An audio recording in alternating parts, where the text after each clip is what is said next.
There is so much unburnt fuel between here and Bernalillo. If you look at Cochiti, it burned down to the area that there was no more fuel.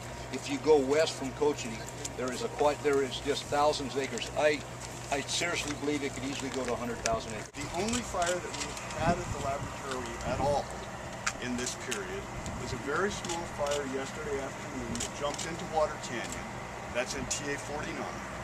Our firefighters there saw the fire very quickly, put it out. It took on the order of an hour. Right now what we have is a site, in this case the waste storage site, with mitigation in place, with fire breaks in place, with combustibles removed, both natural combustibles like vegetation as well as man-made combustibles like paper and other things that we do not allow to accumulate on site that would actually preclude what our analysis would have said would be of the worst case had we not precluded it.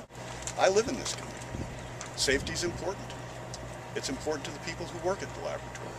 And I can assure you that we have worked with the greatest of diligence to ensure that safety. Now it is on the lab border on the south side. That little swap over we had, about a 1 acre swap over, was on the south side. That's the only area that is currently touching the border of the lab. It is close on the west side, up along 501. So we have fire all around the lab on two sides, and it is, when you ask how close it is on the border, it's a road away usually. Do you trust what you're hearing from the people at the lab? You know, we have to ask a lot of questions, and we're going to continue to ask a lot of detailed questions. Of course, the mission and what is going on at the lab has to be something that cannot be shared, all of those details, with the public. However, safety issues will be shared.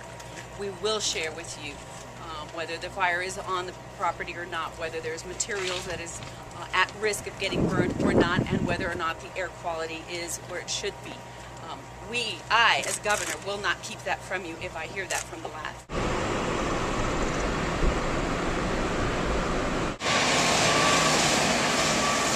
Well, we're waiting the sides of the canyon for dusk to keep add moisture to the, since we ain't got no, we're making man-made rain. Yeah. We went to a mandatory evacuation yesterday. We moved the rest of the folks, in the majority, off of the mountain in about 2.5 to 3 more hours.